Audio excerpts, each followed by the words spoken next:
where we are standing is a great place.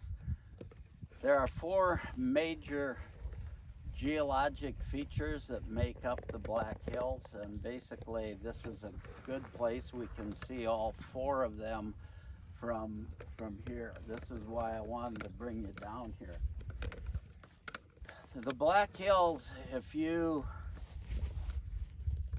want to visualize, sometimes at Lutheran Church potluck, some people, ladies, will bring a Jello salad with different colors of Jello stacked on top of each other.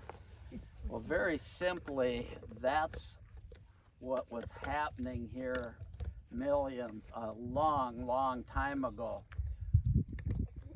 This area was under a vast inland sea that stretched all the way from Canada down to Texas, and over eons of time, sediment had washed in, had settled in and piled up one on top of each other, just like this Jello salad, one on top of each other.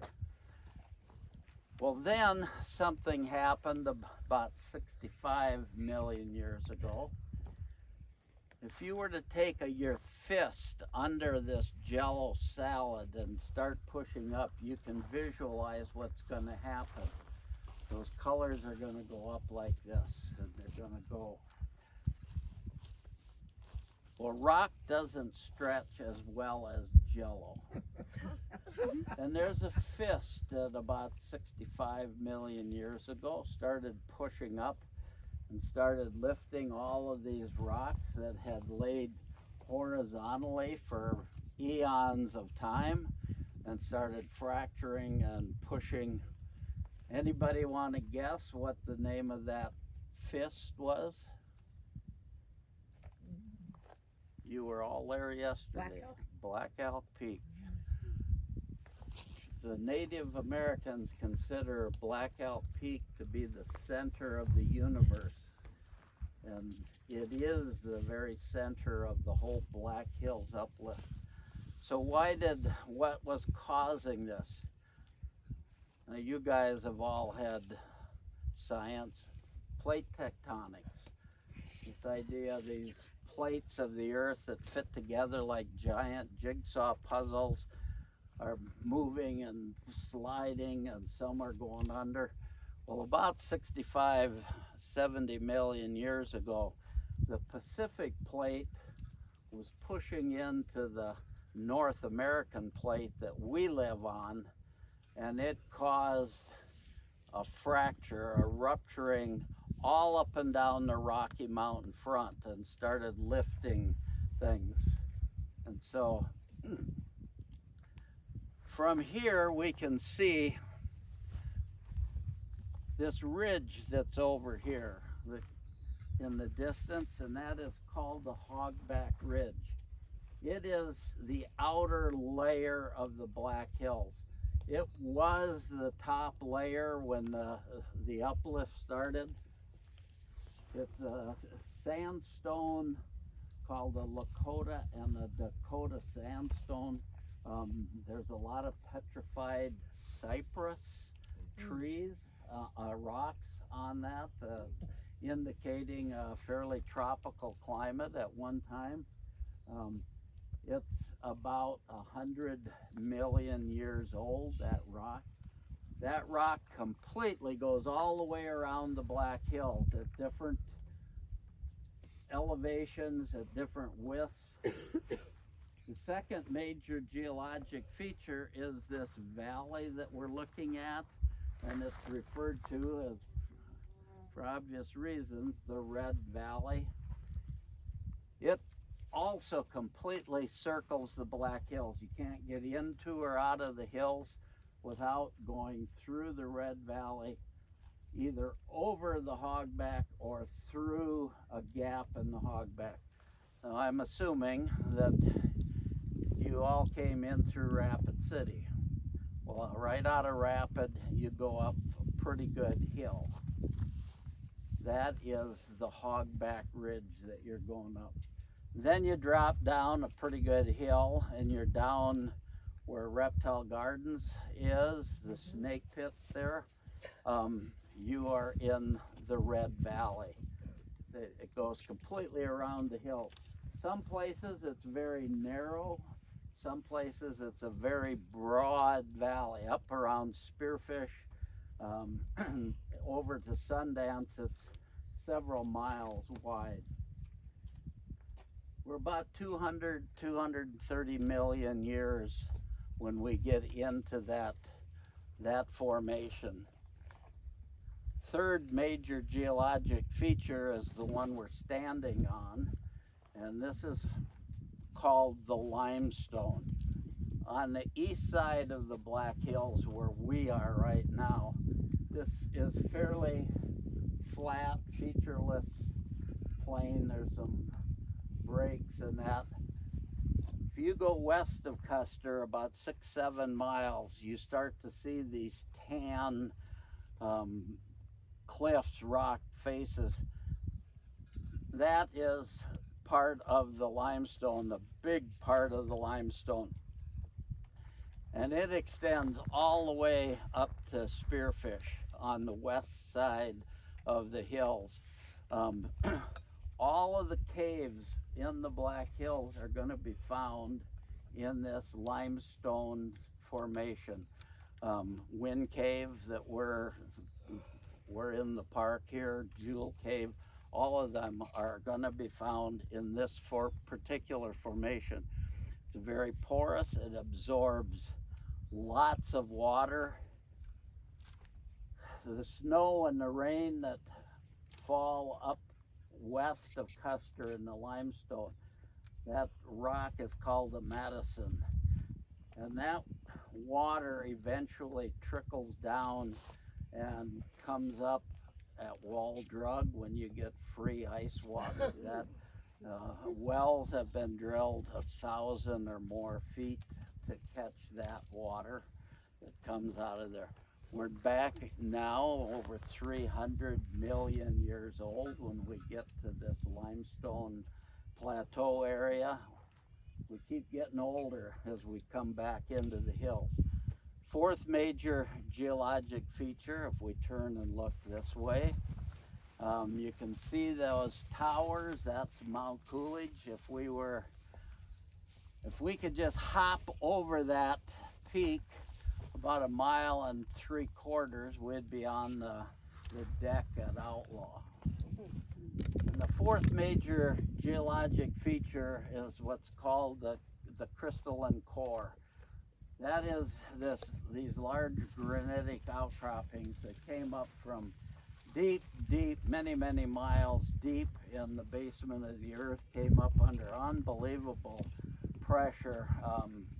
Black Owl Peak, the Needles, Crazy Horse, Mount Rushmore. These are all part of that uplift that came up. We're back over 2 billion years old when we get into that formation of rock. Some of the oldest exposed rock in North America. The spring of the year, everywhere you go in the hills, you'll see these geology field trips. They come in from all over the United States because in just a few miles distance, they can study some of the youngest rock and some of the oldest rock. The other option is the Grand Canyon, which isn't quite as accessible as it is here in the Black Hills. Well, something that happened in this vicinity a little more recently than millions or billions of years ago, the first documented white person to come into the Black Hills was a trapper by the name of Jedediah Smith. And in 1823, Jedediah was leading a group of 12 trappers. They were headed to the Powder River country of Wyoming, what is now Wyoming, Montana, to make their fortune trapping beaver. Anyway, if we look down here, if you follow that hogback ridge down here, you'll notice that there's a gap there's a kind of a break. There is a very broad east-west valley that cuts through the gap, and that is called Buffalo Gap. And there's a reason for it. The buffalo used that gap for hundreds, thousands of years, where they would go out on the prairie in the spring, and then in the summer it would get hot, the bugs, the insects would bother them. It was so much cooler in Custer, and let's go back. And they'd come back up through this valley. There's a spring there that puts up, I think, 40,000 gallons of water a minute. That there's always been good water in the gap. And so the buffalo would come, they'd come back up in here, and they would spend the summers. Then in the fall, they'd start thinking, oh man, there was so much grass out there. Let's go out there. They'd go back out there, and they'd fatten up. And then the winters would come, and there'd be blizzards and cold. Oh, it was so much warmer in Custer. Let's go back.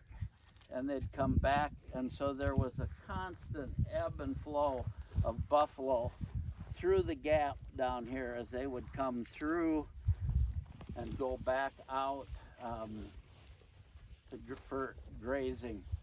Well, Jedediah was leading this group, and they were following the trails. They were following the buffalo trails. Jedediah Smith was an interesting man for that period of time for several reasons. One was he knew how to read and write. Most men did not know how to read or write in the early 1800s, but Jedediah did. And also, he had been trained to be a Methodist pastor. After completing his seminary training, he just did not feel a calling to go to some stuffy congregation somewhere, but he felt a calling to go to the mountains. And so he signed on, and he's leading this group of trappers. Jedediah's men commented different about how peculiar he was, because he always would pray before he ate, and he always carried this book that he read out of. But anyway, Jedediah and his men were following the buffalo trails, and they came into the hills right down here. They were walking up a very narrow wooded ravine, which could be any one of these that we're looking at, and a grizzly bear attacked. Well, Jed was walking third in line that morning, and the bear seemed to sense authority, and it skipped the first two guys and went for Jed. Started doing what grizzly bears naturally do with humans. They danced together for a little while. Finally, Jed convinced his men that it would be okay if they discharged a rifle or two. They finally killed the bear, but not before. Their captain had been quite badly mauled. He had had an ear ripped off, his scalp ripped loose. But he remained conscious and told the men to get out their sewing kit and to start stitching. And so they stitched up all of the puncture wounds, and then they got to the scalp, and it was like, what do we? And he says, well, do the best you can. And so they got the scalp back in place. They put a few tucks around the outside to hold it in place, but then they had this ear. What are we going to do with this ear? And he says, well, do the best you can. And so they stuck it on, they wrapped him up, and they camped here. And Jedediah wrote in his diary that after 5 days, the pure mountain air had healed his wounds. And when they took the wraps off, they discovered in all this haste to get him wrapped up and bandaged up, it put the ear on crooked. But it was healing up quite nicely. So Jed just said, don't worry. And he let his hair grow long and he combed it over that ear so no one could see the crooked ear. And that was the start of the comb over. So that is the first documented. We're sure there were probably some French trappers here in the late 1700s, but nothing was written down. But Jedediah, because he could read and write, and he had a secretary traveling with him, James Clyburn, that wrote and kept a diary, we know that they are the first, credited with being the first white people. Jedediah also is credited with the first act of Christianity in Dakota Territory. You know what that was? They killed some Native Americans in a battle along the Missouri River, and he said a prayer over the dead bodies. So that's credited with being our first act of Christianity in the Dakota Territory.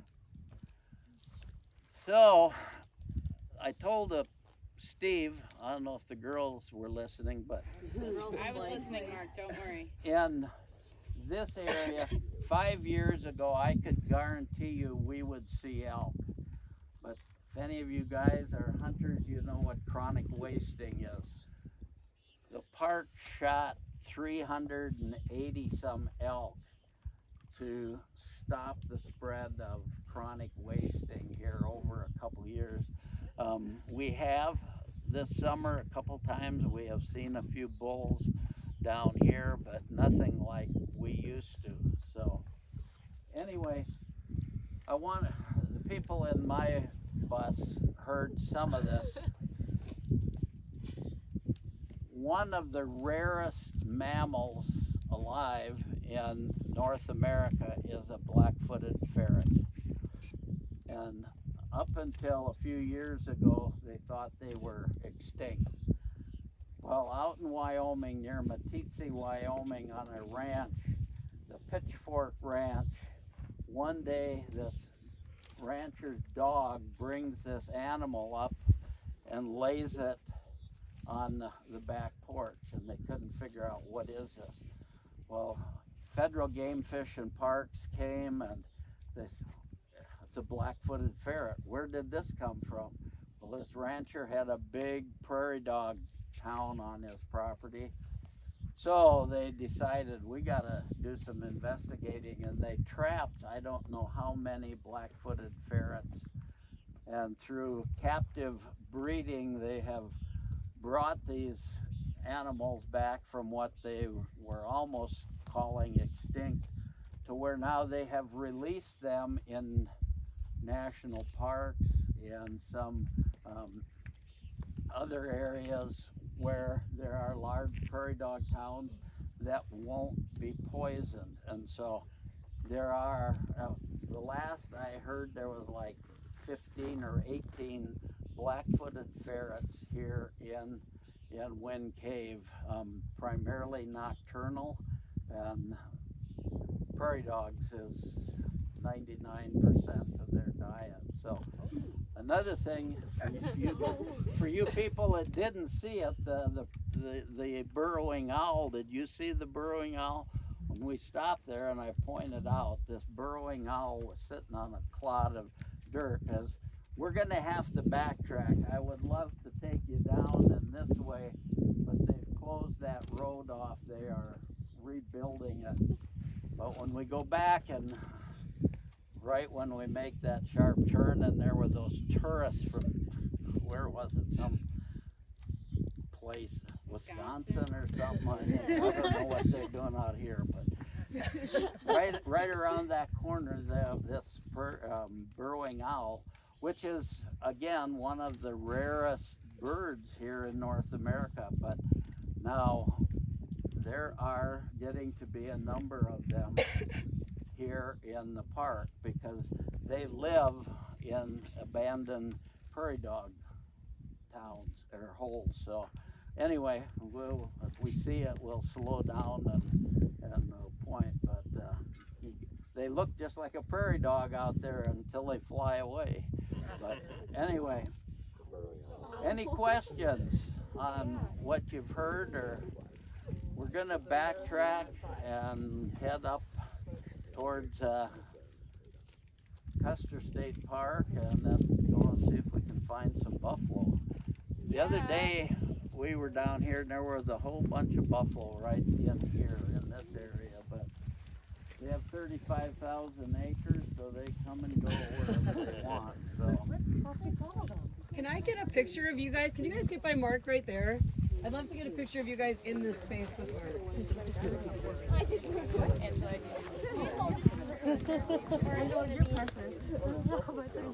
I wanted to get it. I'll hide it behind my back. No, it's fine.